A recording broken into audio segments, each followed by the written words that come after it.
Dear student, good morning. आज कक्षा 10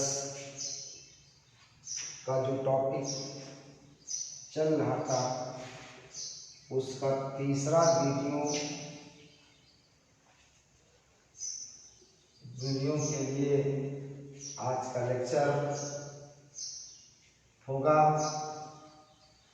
सभी छात्र छात्राओं से, सभी स्टूडेंट से यह अपील है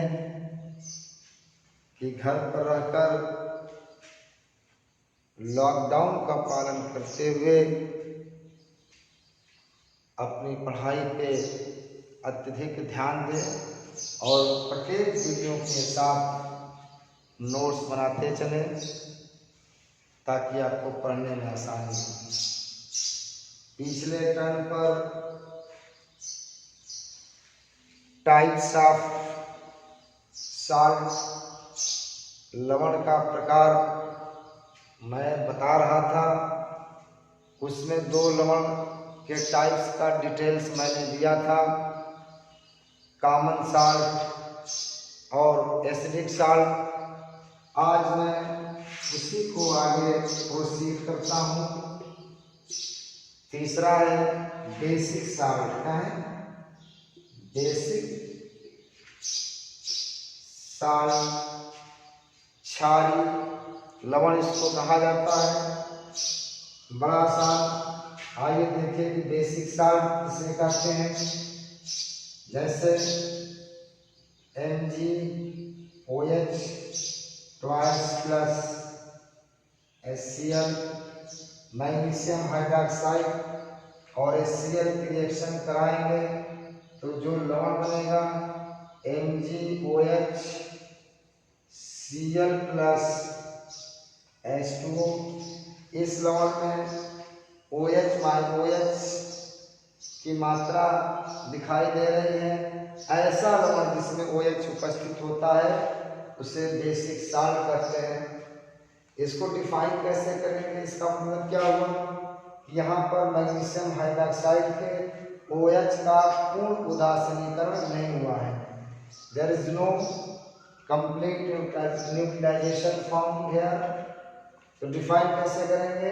कहा जाता है कि वह लवण जो क्षार के अल्प उदासीनीकरण से प्राप्त होता है उसे क्या कहते हैं? बेसिक साल्ट कहते हैं। वह लवण जो क्षार के अपूर्ण उदासीनीकरण से प्राप्त होता है उसे हम क्या कहते हैं? क्षार कहते हैं। ठीक है, इसका एग्जाम्पल होगा मैग्नीशियम हाइड्रोक्साइड। इसी तरह दूसरा एग्जाम्पल ले लीजिए, कैल्शियम हाइड्रोक्साइड आप प्लस HCl। हम के H+ आयन द्वारा इसका एक OH क्या होगा? न्यूट्रलाइज हो जाएगा। तो क्या हो जाएगा? CaOH Cl plus H2O। ठीक है, यहाँ पे एक OH का उदासीनीकरण एक H+ आयन द्वारा हो गया, हम लिखें, और इसमें एक OH बचा रह गया, शेष रह गया। तो ऐसे लवण को क्षारीय लवण कहा जाता है। ठीक है, ओके, अंडरस्टैंड। इसको नोट्स कर लो।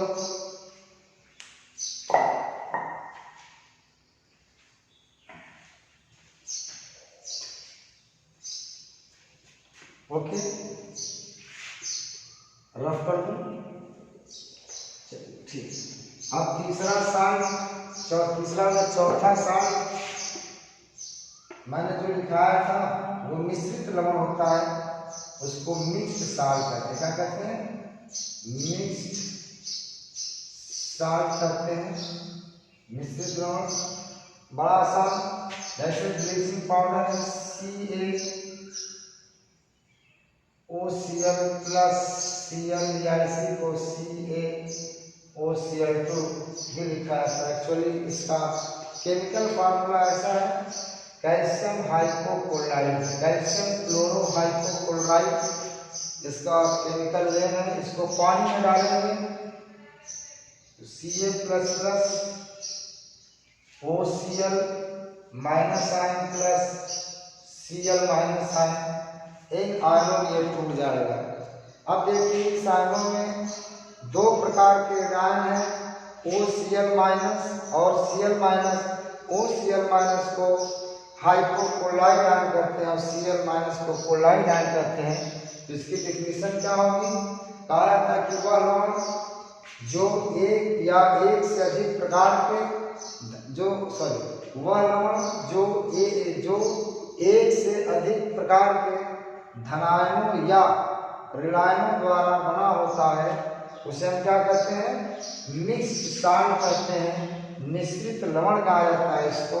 देखिए यहाँ पे दो प्रकार के आपके ऋणायन इस लवण में है, इसलिए यह क्या हो? मिक्स्ड साल्ट कहा जाए। ओके, चलिए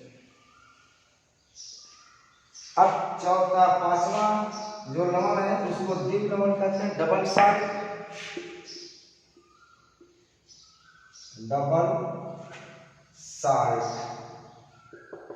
इसको हिंदी में द्वीप लवण कहा जाता है। वह लवण जो दो समान लवण से बना होता है उसको हम क्या कहते हैं? द्वीप लवण कहते हैं। जैसे एग्जाम्पल के तौर पे K2SO4 Al2 SO4 thrice 24H2O। K2SO4 Al2SO4 thrice 24H2O वह लवण जो दो समान लवण से मिलकर बना होता है उसे द्वीप लवण कहा जाता है। ये दो समान लवण से मिलकर बना है, K2SO4 पोटेशियम सल्फेट और एल्युमिनियम सल्फेट, ये दोनों समान लवण है। और 24H2O जो है इसके क्रिस्टल में, ये 24H2O जो जल की मात्रा है इसके क्रिस्टल में क्या हुआ है? फंसा हुआ है, उलझा हुआ है। ये केमिकली रूप से बाउंड वाटर की मात्रा नहीं है, यह इसके क्रिस्टल में फंसा हुआ H2O है। ठीक है, ये द्वीप लवण हो गया। अब छठवां संकर लवण। संकर लवण को कहा जाता है कॉम्प्लेक्स सॉल्ट। क्या कहते हैं? Complex salt. यहाँ पे देखिए K4 FeCl6 एक एग्जाम्पल है। यह कॉम्प्लेक्स कंपाउंड है पोटेशियम फेरोसाइनाइड। पोटेशियम फेरोसाइनाइड ये संकर लवण है। संकर लवण की डिफिनीशन क्या होगी? बड़े ब्रैकेट में देखिए जो चीज़ है उस पर ध्यान दीजिए। ब्रैकेट के बाहर जो स्पीशीज है उस पर ध्यान मत दीजिए, डिफिनीशन यहाँ से आएगी। कहा था कि वह लवण जिसके केंद्रीय धातु पर, ये केंद्रीय धातु है, केंद्रीय धातु द्वीप लवण का तत्व होगा। केंद्रीय धातु से परमाणु या परमाणुओं का समूह जिसको लिगेंड कहा जाता है, परमाणु या परमाणुओं का समूह उपसहसंयोजी बंध द्वारा जुड़ा होता है, ऐसे लवण को कहा जाता है कॉम्प्लेक्स सॉल्ट कहा जाता है, संकर लवण कहा जाता है। ये जो Cl माइनस आयन है यह आयन से केंद्रीय धातु से कैसे जुड़ा है? उपसहसंयोजी बंध द्वारा। ये 6 आपके Cl माइनस आयन है केंद्रीय धातु से उपसहसंयोजी बंध द्वारा जुड़े होते हैं। इसको डिफाइन कैसे करेंगे? कहा जाता है कि वह लवण जिसके केंद्रीय धातु से परमाणु या परमाणुओं का समूह जिसको लिगेंड कहा जाता है उपसहसंयोजी बंध द्वारा जुड़े होते हैं उसे संकर लवण कहा जाता है। ठीक है, ओके, नोट करिए।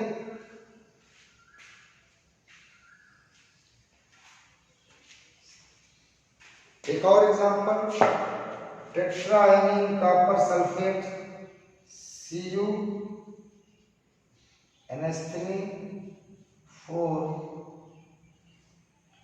सल्फेट। इसमें केंद्रीय धातु कॉपर है, यह परमाणु या परमाणुओं का समूह, यहाँ पे अमोनिया है 4, ये 4 अमोनिया जो है कॉपर से उपसहसंयोजी बंध द्वारा जुड़े होंगे, ऐसे लवण को कहा जाता है संकर लवण। ओके, ठीक है, समझ बात आ गई। चलिए, ये आपका टाइप्स ऑफ सॉल्ट था, 6 प्रकार के लवण मैंने आपको बता दिया।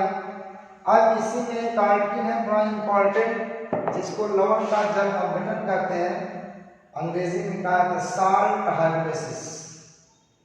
साल्ट हाइड्रोलिसिस, लवण का जल अपघटन। नोट करिए,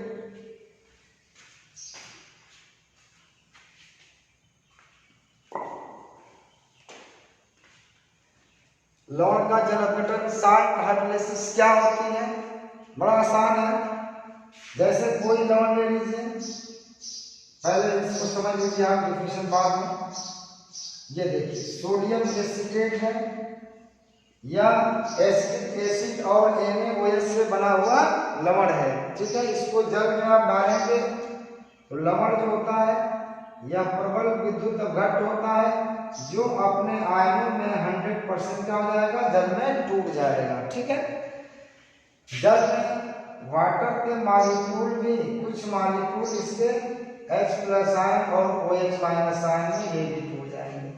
ये पानी में डाला गया, पानी में ये भी आयन होगा और पानी अपने आयनों में भी टूटेगा। इतने प्रकार के आयन होंगे।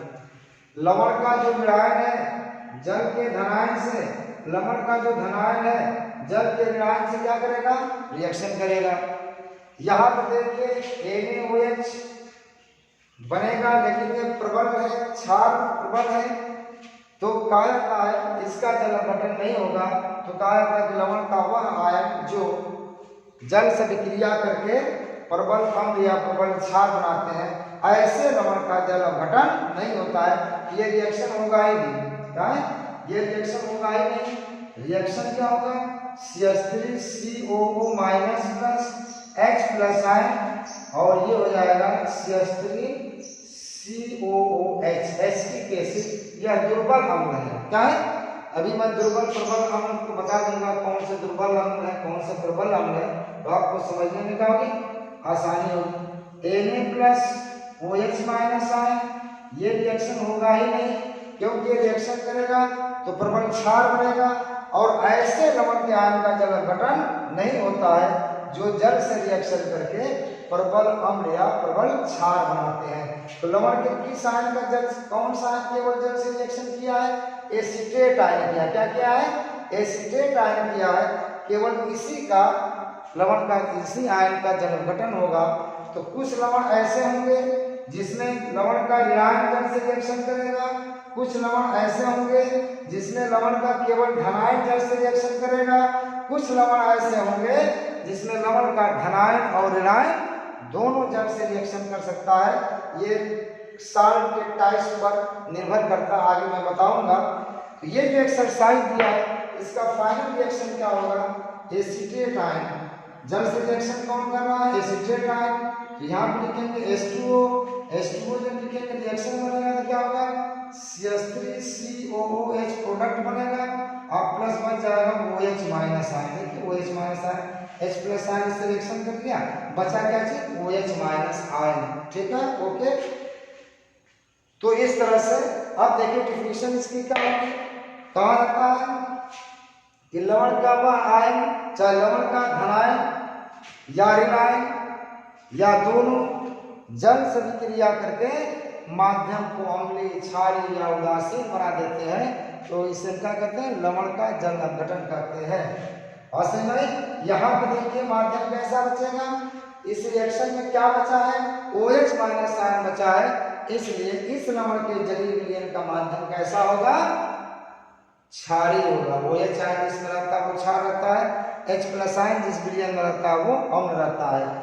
तो लवण का धन आयन या ऋण आयन या दोनों जल से विक्रिया करके माध्यम को अम्लीय या क्षारीय या उदासीन बना देते हैं, तो ऐसे लवण के जल तो बना देते हैं। इस क्रिया को कहा जाता है लवण का जल अपघटन, ठीक है ना। इसको नोट करिए, फिर आखिर में नीचे ये नोट करिएगा, मेरे पास जगह नहीं थी इसलिए मैंने ऊपर बना दिया। ये फाइनल रिएक्शन है, ठीक है ना, बात समझ में आ गई। लिखिए, अभी और आगे एक्सरसाइज करेंगे तो बात आपका एक कंसेप्ट क्लियर होगा। लिखिए,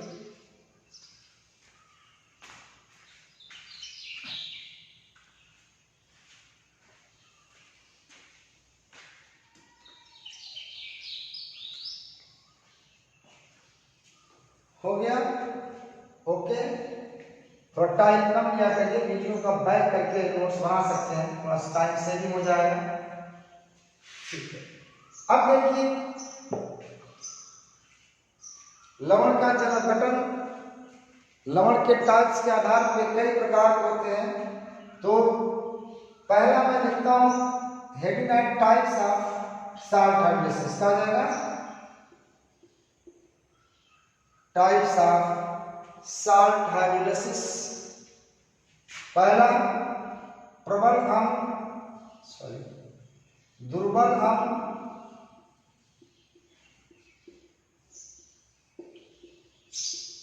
और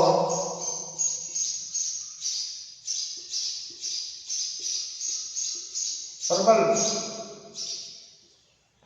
क्षार से बने लवण का जल गठन। मैं यहाँ पे ऐसा लवण ले रहा हूं जो प्रबल अम्ल और दुर्बल क्षार से बना है। चलिए ठीक है, कौन सा लवण हो सकता है? दुर्बल अम्ल ले लीजिए, COS ले लीजिए, प्रबल क्षार ले लीजिए, NaOH ले लीजिए। ठीक है, यह क्षार है OH निकालेगा, यह अम्ल है H+ निकालेगा, सोडियम आयन जाकर के क्या हो जाएगा एसिटेट आयन से रिएक्शन कर लेगा COONA plus H2O, sodium acetate बन गया। यह दुर्बल अम्ल और प्रबल क्षार से बना लवण है। यहाँ पे दुर्बल अम्ल की टाइप्स बदलेंगे, number of types of salt बदलेगा, एग्जांपल बदलेगा। कार्बोनिक एसिड ले लीजिए, ये भी दुर्बल अम्ल है। ठीक है, क्षार वही रहने दीजिए NaOH, क्या बन जाएगा यहाँ पे क्या, यहाँ से OH निकलेगा। इसमें कितना OH है 2 है, इसमें कितना H+ है 2 है। एक OH को उदासीन करने के लिए एक OH एक H+ आयन उदासीन करेगा, यहाँ पे 2 H+ आयन है, इसलिए 2 क्या OH चाहिए, तो हम क्या करेंगे यहाँ पे 2 से गुणा कर देंगे। अब यहाँ से 2 OH हो गया, यहाँ से H+ आयन हो गया, 2 वाटर मॉलिक्यूल निकल जाएगा। कितना निकल जाएगा 2 वाटर मॉलिक्यूल यहाँ पे बनेगा। यहाँ पे क्या बनेगा Na2CO3, देखिए Na2CO3 सोडियम कार्बोनेट। यह भी आपका दुर्बल अम्ल और प्रबल क्षार से बना लवण है। ओके, बात समझ में आ गई? लिखिए क्षार बदलोगे क्योंकि प्रबल क्षार बहुत सारे होते हैं, NaOH, magnesium hydroxide, calcium hydroxide, जो कुछ भी है। ध्यान रखिएगा कि फर्स्ट A और सेकंड A क्या है पीरियोडिक टेबल में, फर्स्ट A और सेकंड A वर्ग के धातु के जो हाइड्रोक्साइड होते हैं वह प्रबल क्षार होते हैं। क्या होते हैं कि हाइड्रोक्साइड है। फर्स्ट A और सेकंड A वर्ग के धातुओं के हाइड्रोक्साइड क्या होते हैं प्रबल क्षार होते हैं। बड़ा एग्जाम्पल ये, ठीक है। ओके, बात समझ आ गई? अब देखिए, चलिए मैं इसी की साल्ट हाइड्रोलिसिस कराता हूं। चलिए, सोडियम एसिटेट अभी मैंने बताया, उसी को ले लो। सोडियम एसिटेट की ये देखो सवाल आपसे क्या पूछा जाएगा, कक्षा 10 में सवाल ये पूछा जाता है कि सोडियम एसिटेट के जलीय विलयन का माध्यम कैसा होगा, अम्लीय होगा कि क्षारीय होगा कि उदासीन होगा। यह बड़ी आसानी से आप जो है साल्ट हाइड्रोलिसिस का अगर कॉन्सेप्ट क्लियर है तो बड़ी आसानी से आप इसको बता सकते हैं कि इसका जलीय विलयन कैसा होगा, अम्लीय होगा कि क्षारीय होगा कि उदासीन होगा। ठीक है, इसको आपने जल में डाल दिया। ये लवण है, लवण जो होते हैं स्ट्रॉन्ग इलेक्ट्रोलाइट होते हैं, प्रबल विद्युत अपघट्ट होते हैं। यह जल में अपने आयनों में पूर्ण रूप से क्या होते हैं आयनित हो जाते हैं, यानी पूरी तरह से क्या हो जाएंगे टूट जाएंगे। किसमें acetate ion plus Na+9, sodium ion और एसिटेट आयन। वाटर है, वाटर भी अपने आयन में टूटेगा क्योंकि ये दुर्बल विद्युत अपघट्ट है। दुर्बल विद्युत अपघट्ट की जो अभिक्रिया होती है उत्क्रमणीय होती है, रिवर्सिबल होती है। H+ आयन कुछ H+, कुछ H2O केवल अपने आयन में टूटेगा क्योंकि दुर्बल विद्युत अपघट्ट है, यह अपने आयनों में पूर्ण रूप से वियोजित नहीं होगा। अब देखिए, ये आपके पास लवण के जलीय विलयन में ये आयन हो गए। लवण का धनायन वियायन जल के धनायन से और लवण का धनायन जल के ऋणायन से रिएक्शन करेंगे। एक चीज ध्यान रखिएगा कि लवण का वह आयन जो जल से रिएक्शन करके प्रबल अम्ल या प्रबल क्षार बनाता है, ऐसे लवण के आयन का जल गठन नहीं होता है। यहाँ पे NaOH जो है बनेगा वो प्रबल बनेगा। अब प्रबल बनेगा वैसे लवण के आयन का जल अपघटन नहीं होगा। ये देखिए एसीटेट आयन और H+ आयन रिएक्शन करेगा तो दुर्बल अम्ल एसिटिक एसिड बनेगी, वह दुर्बल अम्ल होता है, इसलिए केवल लवण के ऋणायन का जल अपघटन होगा, धनायन का जल अपघटन नहीं होगा। इसका मतलब ये हुआ कि इस लवण का जो एसीटेट आयन है वही केवल जल से रिएक्शन करेगा, Na+OH रिएक्शन जल से नहीं करेगा। तो फाइनल रिएक्शन क्या होगा? Acetate ion minus H+ ion, sorry H+ ion H2O। अब H2O जो है ये देखिए H+ ये भी क्रमणीय विक्रिया होती है, ये इसमें से H+ आयन रिएक्शन कर लेगा, एसिटिक एसिड बन जाएगा और प्लस OH- आयन रह जाएगा। बताइए क्या जलीय विलयन में लवण के जलीय विलयन में ये आयंस रहेंगे? ये चीज रहेगी, बताओ। अब बताइए किसमें क्या है, माध्यम कैसा होगा, अम्लीय होगा कि क्षारीय होगा? ये बात इस बात पर निर्भर करती है कि अगर OH- आयन बचा रह गया तो माध्यम क्षारीय होगा, H+ आयन बचा रह गया तो माध्यम अम्लीय होगा। अगर दोनों बचा रह गया तो माध्यम अम्लीय और क्षारीय दोनों होगा, यानी उदासीन होगा। ठीक है ना? ठीक है, नोट करिए।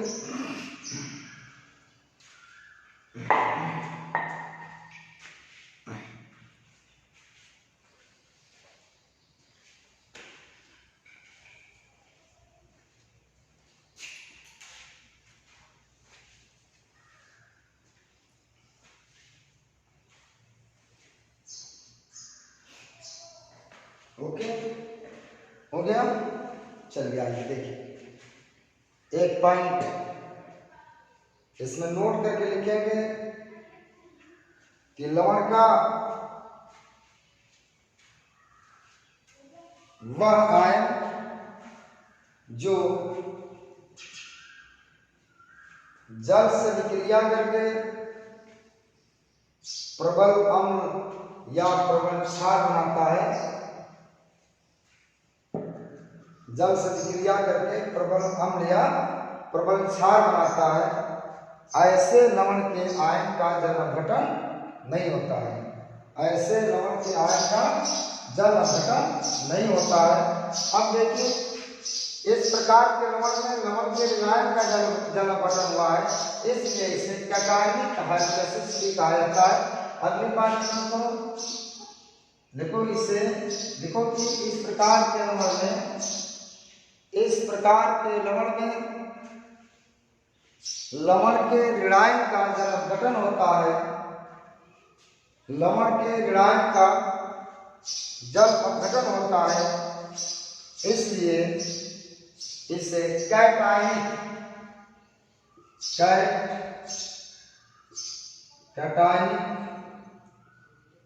हाइड्रोलाइसिस भी कहते हैं। कैटायनिक हाइड्रोलाइसिस भी कहते हैं। कैटायन का मतलब होता है धन आयन, इसलिए इसको कैटायनिक हाइड्रोलाइसिस कहते हैं। नीचे लिखिए मीडियम कैसा होगा, इस लवण के जलीय विलयन का माध्यम कैसा होगा? क्षारीय होगा, बेसिक होगा ना, या बेसिक नेचर का होगा। जो मैंने आपको पीछे मैंने इसको प्रूफ कर दिया कि बेसिक माध्यम क्यों है, क्योंकि माध्यम में OH- आयन आपका क्या बचा रह गया, पाया जाता है। ठीक है, अब देखिए ये आपने एक प्रकार का लवण का जल अपघटन पढ़ा। अब दूसरे प्रकार के लवण का जल अपघटन क्या करा, इसी को जो प्रबल दुर्बल अम्ल लिया था ना, उसको प्रबल क्षार प्रबल अम्ल कर दीजिए, उसी पलट दीजिए। तो प्रबल अम्ल और क्षार वहां को प्रबल लिया था, दुर्बल कर लो, दुर्बल क्षार से बने लवण का जल अपघटन, क्षार से बने लवण का जल अपघटन, प्रबल अम्ल और दुर्बल क्षार से बने लवण का जल अपघटन। प्रबल अम्ल कोई ले लीजिए, चलिए H2SO4 प्रबल अम्ल है, प्लस दुर्बल अम्ल क्या है? NH4OH है। ठीक, अब रिएक्शन होगा, क्षार है, यह है, यहाँ पे कितना H प्लस आयन है? 2 है। यहाँ पे कितना OH माइनस आयन है? 1 है। तो 2 H प्लस आयन को उदासीन करने के लिए 2 OH माइनस आयन चाहिए, इसलिए आपको यहाँ पे 2 से गुणा करना पड़ेगा। यहाँ से OH निकलेगा, यहाँ से H2 निकलेगा, यहाँ पे क्या बचेगा बेटा? 2 NH4 इसमें क्या है? SO4 से जाकर के जुड़ जाएगा, बन जाएगा NH4 twice SO4 plus 2H2, ammonium sulphate, ये लवण बन गया आपका। इसी तरह से H2SO4 की जगह HNO3 ले लीजिए, ये भी प्रबल अम्ल है। NH4OH ले लीजिए, दुर्बल क्षार है। यहाँ पे एक H प्लस आयन है, यहाँ पे एक OH माइनस आयन है, इसलिए संख्या आपको किसी भी संख्या से गुणा नहीं ऐड करना पड़ेगा। यहाँ से H प्लस आयन निकलेगा, यहाँ से OH माइनस निकलेगा, यहाँ बन जाएगा NH4NO3 प्लस H2O। ये भी आपका बहुत सारे लवण बन जाएंगे। आप स्ट्रॉन्ग एसिड के टाइप्स बदलिए, उधर लवण के टाइप्स बदलेंगे, इस तरह से बहुत सारे लवण आप कैसे मिलेंगे। ये आपने एग्जाम्पल्स देखा कि प्रबल अम्ल और दुर्बल क्षार से बने कौन लवण है, नोट कर लीजिए।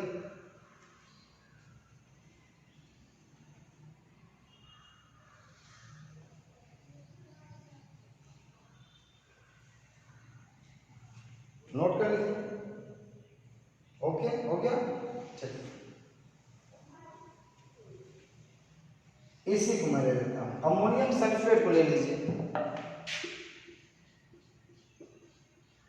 NH4 ट्वाइस SO4 जल में डालेंगे, NH4 plus SO4 minus minus, यह अपने आयन में पूर्ण रूप से टूट जाएगा, क्योंकि साल्ट है, साल्ट जो होते हैं स्ट्रॉन्ग इलेक्ट्रोलाइट होते हैं, प्रबल विद्युत घटक हैं। H2O भी कुछ H2O का भी अपने आयनों में क्या हो जाएगा? टूट जाएगा। ठीक है, मैंने कहा है कि लवण का धनायन जल के ऋणायन से और लवण का ऋणायन जल के धनायन से रिएक्शन करेगा। इससे यहाँ पर देखिए, यह रिएक्शन करेगा तो उदासीन हो पाएगा नहीं ना, क्योंकि एक H प्लस आयन है, यहाँ पे 2 क्या है? माइनस आयन है, इसलिए आपको 2 माइनस आयन से 2 H प्लस आयन क्या होगा? रिएक्शन करेगा, इसलिए यहाँ से 2 से गुणा करके आप 2 कर दीजिए। ठीक है, ये बन जाएगा H2SO4। ओके, H2SO4 एक प्रबल अम्ल है, ये बनेगा अमोनियम हाइड्रोक्साइड। अमोनियम हाइड्रोक्साइड दुर्बल क्षार है, तो इस लवण के आयन का जलक गठन तो हो जाएगा, लेकिन इस लवण के आयन का जलक गठन नहीं हो पाएगा, क्योंकि वो प्रबल अम्ल बना रहा है। देखिए कैसे फाइनल रिएक्शन होगा? NH4 प्लस H2 मॉलिक्यूल है, एक ही रहने दीजिए, कोई बात नहीं। H2O ये रिएक्शन करेगा तो क्या करेगा? ये बन जाएगा NH4OH plus H plus ion. अब बताइए कि माध्यम में कौन सा आयन रह गया? आप माध्यम को देखना है, अम्लीय है, क्षारीय है, तो आप H प्लस आयन और OH माइनस आयन पर कंसंट्रेट रहिए। इस आयन से कोई लेना देना नहीं है। तो माध्यम में क्या पता क्या मिल रहा है आपको? H प्लस आयन मिल रहा है, इसलिए इसका माध्यम कैसा होगा? अम्लीय होगा। तो इस प्रकार के लवण का जो जलक गठन है, इस प्रकार के लवण का जो जलीय विलयन है, उसका माध्यम कैसा होता है? अम्लीय होता है। नोट कर लो इसको।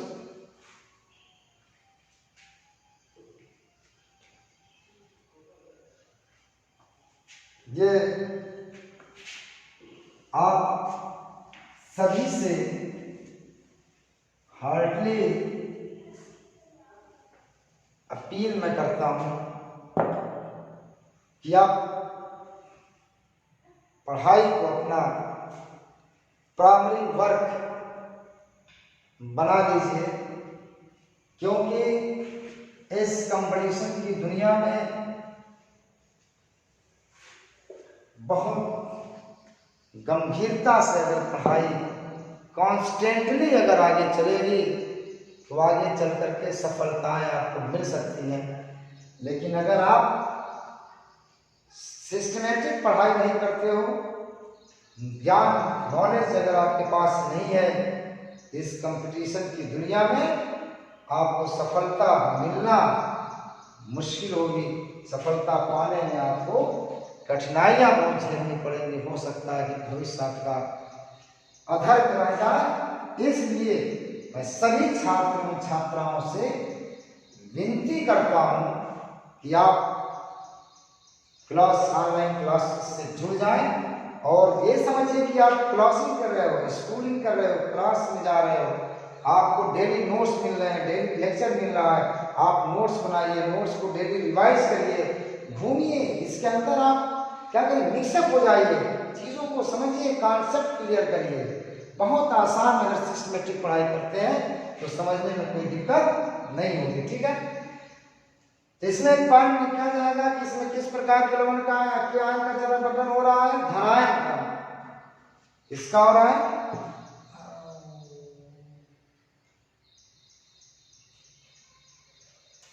धनायन का। वहां पे थोड़ा एक पॉइंट गलती होगी ना, कैटायन में लिखा गया था ना, प्रबल दुर्बल अम्ल और प्रबल क्षार वाले में, उसको उसमें ऋणायन का जल अपघटन हुआ था, उसको एन आयनिक हाइड्रोलिसिस कहते हैं, उसको सही कर लीजिएगा, कैटायनिक नहीं, वहाँ पे ऋणायन का जल अपघटन हुआ था, ऋणायन को एनायन कहा जाता है, एनायनिक हाइड्रोलिसिस। यहाँ पे कहा जाएगा कैटायनिक हाइड्रोलिसिस। ठीक है, तो लिखिए अपनी पॉइंट में कि प्रबल अम्ल और दुर्बल क्षार से बने लवण के, प्रबल अम्ल और दुर्बल क्षार से बने लवण के केवल धनायन का जल अपघटन होता है, इसलिए इसे कैटायनिक हाइड्रोलिसिस कहते हैं। क्या कहते हैं? कैटायनिक हाइड्रोलिसिस का, कैटायन का मतलब होता है धनायन। कहते हैं नीचे लिख लीजिएगा, मीडियम कैसा मिलेगा, माध्यम कैसा मिलेगा, जो जलीय विलयन होगा उसका माध्यम कैसा होगा, एक्सप्रेशन बचा था ना, तो एसिडिक होगा। कैसा होगा? एसिडिक होगा। तो इस प्रकार में जितने भी लवण होंगे, इस प्रकार में सबका जलीय माध्यम कैसा होगा, एसिडिक होगा, अम्लीय प्रकृति का होगा। ठीक है, अब क्या करेंगे, तीसरा टाइप्स क्या करेंगे, एक बार दोनों को प्रबल कर दीजिए और एक बार दोनों को दुर्बल कर दीजिए। मैं लिखता हूं दुर्बल अम्ल और दुर्बल क्षार से बने, दुर्बल अम्ल और दुर्बल क्षार से बने लवण का जल अपघटन। क्या हो गया? दुर्बल अम्ल और दुर्बल क्षार से बने लवण का जल अपघटन। नोट करो। चलिए, कोई भी दुर्बल अम्ल ले लीजिए। चलिए, CH3COOH दुर्बल अम्ल है और ये आपका दुर्बल क्षार है। अभी मैं दुर्बल अम्ल और दुर्बल क्षार आपको बता दूंगा। ये दुर्बल अम्ल है और ये दुर्बल क्षार है। यहाँ से रसायन निकलेगा, यहाँ से OH माइनस आयन निकलेगा, ये जाकर के यहाँ पे लग जाएगा, तो हो जाएगा CH3COO NH4 H2O, ammonium acetate बन गया। ये आपका ऐसा लवण है जो दुर्बल अम्ल और दुर्बल क्षार से बना है। कोई और दुर्बल अम्ल ले लीजिए, H2CO3 कार्बनिक एसिड प्लस NH4OH, ये क्या हो जाएगा बच्चा? यहाँ पे कितना OH है? 2। यहाँ पे कितना H+ आयन है? सॉरी, यहाँ पे कितना OH है? 1। यहाँ पे कितना H+ आयन है? 2। तो 2 H प्लस आयन को उदासीन करने के लिए 2 OH चाहिए, तो कैसे आपको मिलेगा? 2 यहाँ से गुणा कर दीजिए, ये हो जाएगा twice ammonium carbonate plus 2H2। And बहुत सारे आप टाइप्स बदलेंगे, बहुत सारे आपको लवण मिल जाएंगे, नोट करिए। चलिए इसमें से मैं एक लवण में लेता हूं और उसका एग्जाम्पल दे करके आपको मैं समझाता हूं कि इसका माध्यम अम्लीय जलीय असरजली विलयन का माध्यम कैसा होगा, किस आयन का जल अपघटन होगा, किस आयन का जल अपघटन नहीं होगा। Okay, understand? चलिए आइए कोई भी डाउट हो तो आप पूछ सकते हैं, आप बेहिचक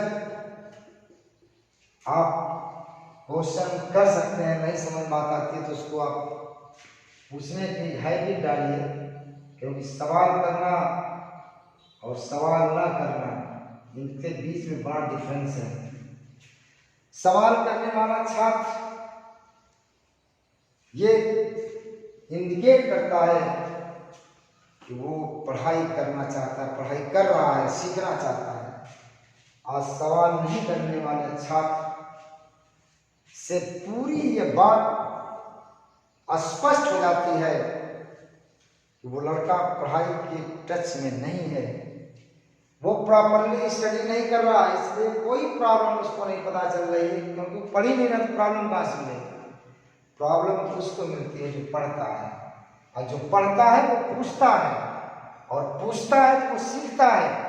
इसलिए बहुत बड़ा एज, बहुत छोटा सा एक्सपेरिमेंट है लड़कों को आप मेजर करने का कि कौन छात्र पढ़ रहा है, कौन छात्र पढ़ नहीं रहा है। अगर वो लड़का कोई लड़का सवाल स्टूडेंट करता है तो ये बिल्कुल स्पष्ट बात हो जाती है कि वो लड़का पढ़ रहा है। आइए देखिए, H2 H plus ion OH minus ion, आज लवण का आयन लवण का धनायन, ये रिएक्शन करेगा एसिटिक एसिड बनेगा, ये भी दुर्बल अम्ल है। और H4 प्लस आयन रिएक्शन करेगा OH माइनस आयन, ये भी क्या है आपका प्रबल दुर्बल क्षार है।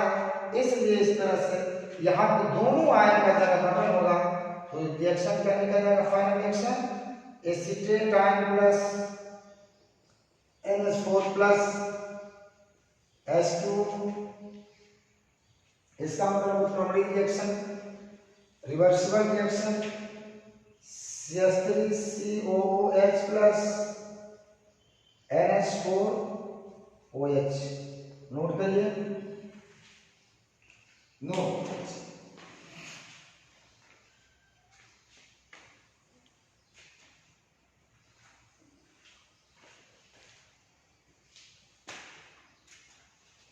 ओके, हो गया। अब देखिए, अब आप सवाल कर सकते हैं सर इसमें तो कोई भी आयन नहीं दिखाई दे रहा है, न तो H प्लस आयन मिल रहा है, न तो OH माइनस आयन दिखाई दे रहा है, इसका माध्यम कैसे होगा? मैं अभी बताता हूँ आपको। आइए एक एग्जाम्पल लेकर के, हाँ एग्जाम्पल तो हो गया। अब देखिए इसमें एक पॉइंट लिखिए, यहाँ पे धनायन और ऋणायन दोनों का जल गठन होता है, इसलिए आपको इसको एनायनिक कैटायनिक हाइब्रिडेसिस भी कहा जाता है। लिखिए इसमें, लिखिए, लिखो कि इस प्रकार के लवण में, इस प्रकार के लवण में लवण के धनायन और ऋणायन लवण के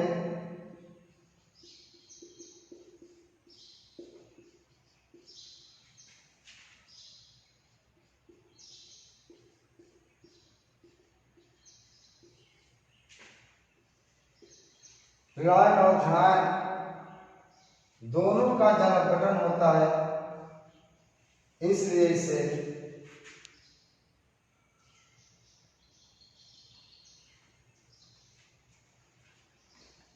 anionic cationic hydrolysis, anionic cation hydrolysis भी कहा जाता है।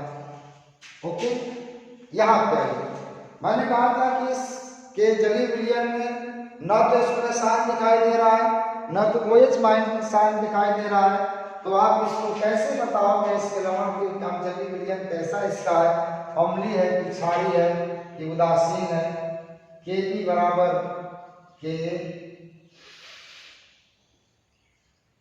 Kb ग्रेटर देन K और Ka ग्रेटर देन Kb, ये न्यूट्रल है, अभी बताता हूँ क्या है। और ये आपका बेसिक है, ये आपका एसिडिक। ये आपको समझ में नहीं आ रहा क्या Kb Ka, ये कक्षा 12 में इसका कॉन्सेप्ट है, आपके लिए बड़ा मुश्किल है समझाना और आपका समझना। ये क्षार का सामिश्रांक है, ये अम्ल का सामिश्रांक है, एसिड का सामिश्रांक है। अगर इसमें का सोडियम अमोनियम एसीटेट में Kb और Ka दोनों का मान बराबर होता है, इसलिए यह उदासीन होगा। ये एक्सपेरिमेंटल वैल्यू है, बुक में इन्हीं तीनों का डिस्क्रिप्शन दिया गया, सवाल में आपको इन्हीं तीनों से पूछे जाएंगे। Ka greater than Kb greater than Ka, इस लवण के आयन में जलीय विलयन में Kb, इसमें अम्ल और क्षार दोनों मिलता है, अम्ल और क्षार दोनों बनता है। तो Kb ग्रेटर देन Ka होगा, यानी जिसका Ka ज्यादा होगा माध्यम क्या होगा उसका होगा। बेस का सामिश्रांक यहाँ पर अम्ल के सामिश्रांक से ज्यादा है, इसलिए माध्यम कैसा होगा, इसमें बेसिक होगा इसका। ये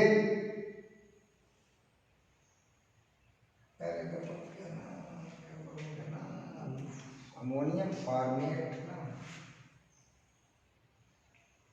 अमोनियम फॉर्मेट HCOONH4, ये सॉरी।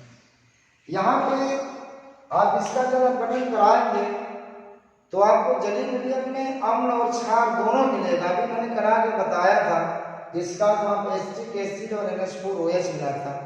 इसका जब आप गठन कराएंगे तो फॉर्मिक एसिड और NH4OH मिलेगा।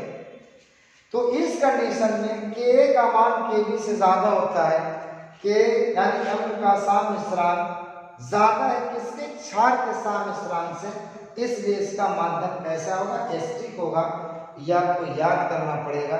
यहाँ पे कोई कैलकुलेटेड वैल्यू नहीं है, यहाँ पे ये एक्सपेरिमेंटल वैल्यू है, इसलिए इन तीनों का एग्जाम्पल किताब में इसका डिस्क्रिप्शन है, आप इसको याद कर लेंगे। Ammonium acetate neutral, ammonium carbonate basic, ammonium format का है एसिडिक नेचर का, ठीक है ना। ओके, नोट कर लेंगे। अब लास्ट टाइप्स हाइड्रोलाइसिस की क्या है, आपने एक बार अभी ऊपर दुर्बल अम्ल और दुर्बल क्षार किया था, दोनों को प्रबल कर दीजिए। तो देखिए प्रबल अम्ल और प्रबल क्षार से बने लवण का जन्म होता है, प्रबल अम्ल और प्रबल क्षार। चौथा क्या बच्चा, प्रबल अम्ल और प्रबल क्षार से बने लवण का जल अभिकरण। ओके, कोई प्रबल अम्ल नहीं ले, चलिए HCl ले लिया, NaOH प्रबल क्षार हो गया, ठीक है। रिएक्शन करेगा NaCl बनेगा, H2O बनेगा। बहुत सारे आपके लवण इसमें बने मिलेंगे। इसको टाइप बदलिए ना, H2SO4 भी प्रबल अम्ल है, ये भी प्रबल क्षार है NaOH, तो क्या बन जाएगा Na2SO4 प्लस H2O। यहाँ पे 2 मॉलिक्यूल है, क्योंकि यहाँ पे इसमें साइन 2 है, OH माइनस साइन भी, इसके पूर्ण उदासीनीकरण के लिए 2 OH माइनस होना चाहिए। बहुत सारे बनेंगे, आप इसके टाइप बदले, जैसे फिर क्षार को बदलिए तो बहुत प्रबल क्षार एक ही नहीं होते, बहुत सारे होते हैं। जैसे जैसे आप बदलेंगे उससे उधर लवण कितना टाइप बदलेंगे। चलिए, तो जैसे सारे इस टाइप में जितने भी लवण बनेंगे सबकी स्थान डायमेंसिस एक ही जैसी होगी, ठीक है ना। तो चलिए मैं एक का करके दिखाता हूँ, आप इसको नोट कर लीजिए। बहुत कॉन्सेप्चुअल चीज है, इसमें कोई आपको प्रॉब्लम नहीं आएगी। अगर आप ध्यान से पढ़ते हो तो कॉन्सेप्ट क्लियर करते चलिए।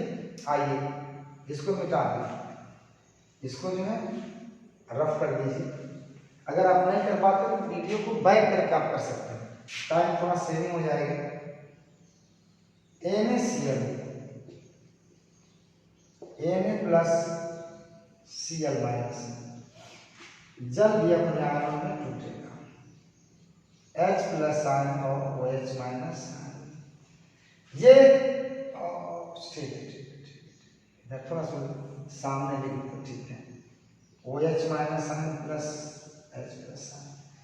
यहाँ पे जल लवण का धनायन जल के ऋणायन सिलेक्शन करेगा और लवण का ऋणायन जल के धनायन सिलेक्शन करेगा। ये प्रबल क्षार बनाएगा, ये प्रबल अम्ल बनाएगा। यानी हमने पीछे दिखाया एक पॉइंट में कि लवण का वह आयन जो जल से विक्रिया करके प्रबल अम्ल या प्रबल क्षार बनाता है, ऐसे लवण के आयन का जल अपघटन नहीं होता है। यहाँ पे लवण के दोनों आयन, यहाँ पे लवण के दोनों आयन जल से रिएक्शन करके प्रबल अम्ल और प्रबल क्षार बना रहे हैं, इसलिए यहाँ पे इस प्रकार के लवण का जल अपघटन नहीं होता है। तो फाइनल रिएक्शन क्या हो जाएगा? Na plus Cl minus plus H2O, no reaction. क्या है? नो रिएक्शन होगा ही नहीं, साल्ट हाइड्रोलाइसिस होगी ही नहीं, ठीक है। नोट करेंगे।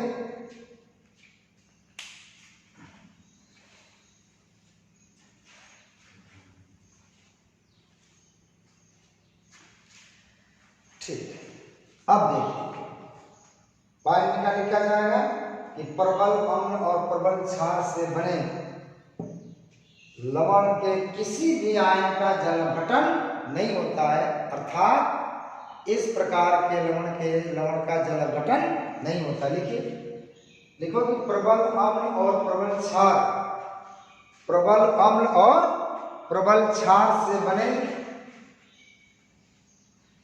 लवण के आयन का जल अपघटन नहीं होता है, लवण के आयन का जल अपघटन नहीं होता है, अर्थात इस प्रकार के लवण का जल अपघटन नहीं होता है।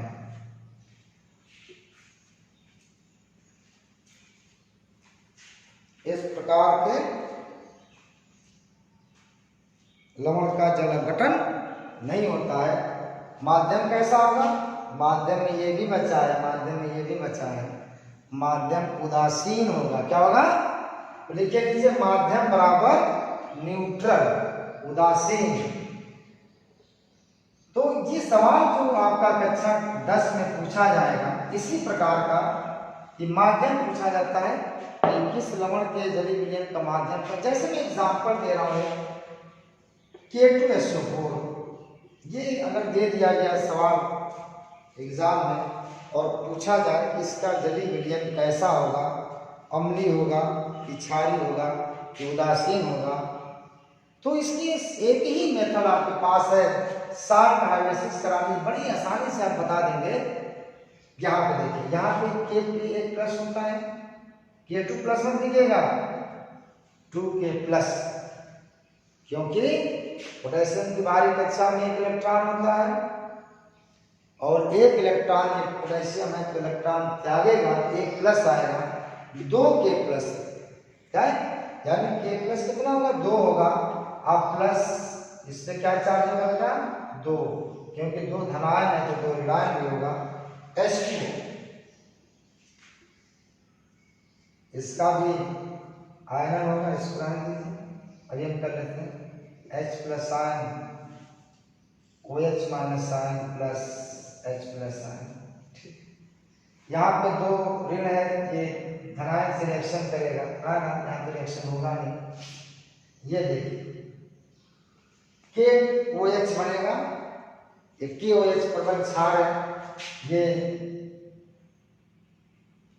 फर्स्ट A वर्ग का तत्व है, धातु है और फर्स्ट ए वर्ग के धातु हो चाहे सेकेंड ए वर्ग के धातु के जो हाइड्रोक्साइड होते हैं वह प्रबल होते हैं, इसका लवण का जल अपघटन नहीं होगा।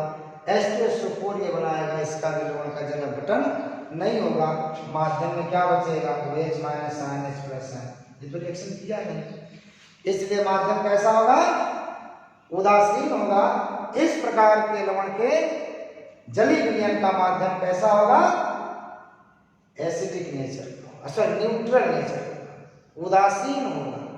ओके, तो इससे बड़ी आसानी से आप कोई भी लवण हो आप फौरन उसका जल अपघटन कराइए। जल अपघटन करा करके उसको देख लीजिए किस कौन सा आयन बच रहा है। H प्लस आयन बचेगा तो मीडियम आपका एसिडिक हो जाएगा, OH माइनस आयन बचेगा तो मीडियम आपका बेसिक हो जाएगा। अगर दोनों आयन बच गया तो माध्यम कैसा हो गया? न्यूट्रल हो जाएगा। ओके, चलिए ठीक है। थोड़ा सा मैं प्रबल अम्ल और प्रबल क्षार जो ज़्यादा कॉमन उसमें बहुत सारे हैं, लेकिन जो कॉमन आपकी काम लायक है जो इस टॉपिक में कौन से प्रबल अम्ल कौन से प्रबल क्षार उसको जान लीजिए आप। एक पहला लिख लीजिए प्रबल अम्ल क्या है? Strong acid.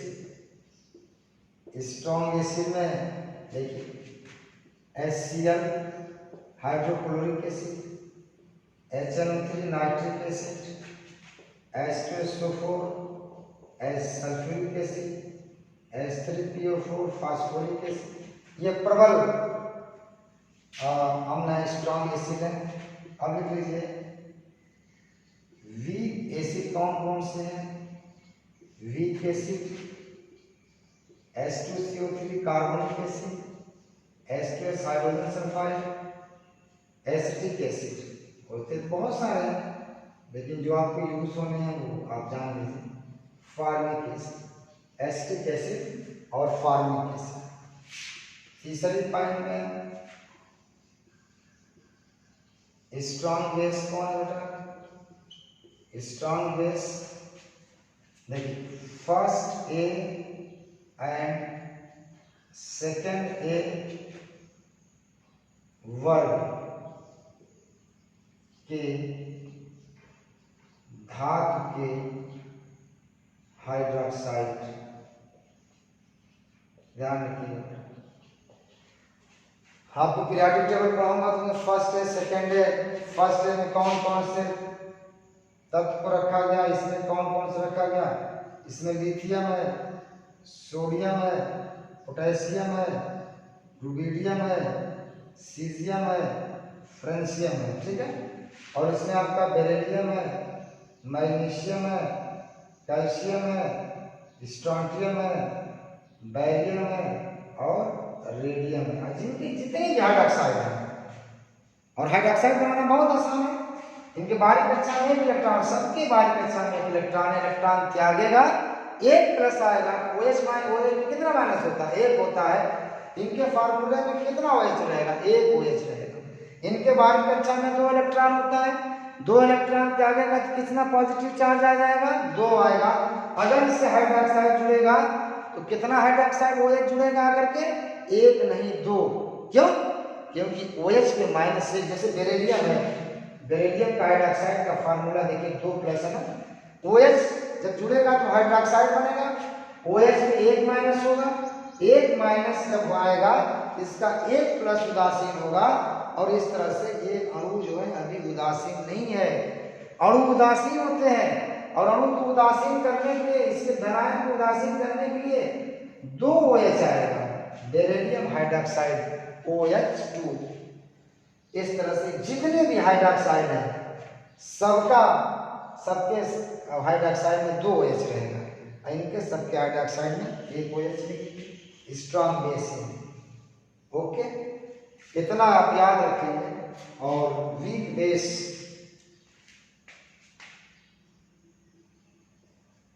वीक बेस एक कॉमनली जो यूज होता है अमोनियम हाइड्रोक्साइड, फेरिक हाइड्रोक्साइड ये भी वीक है, एल्युमिनियम हाइड्रोक्साइड। ठीक है, ये वीक बेस है।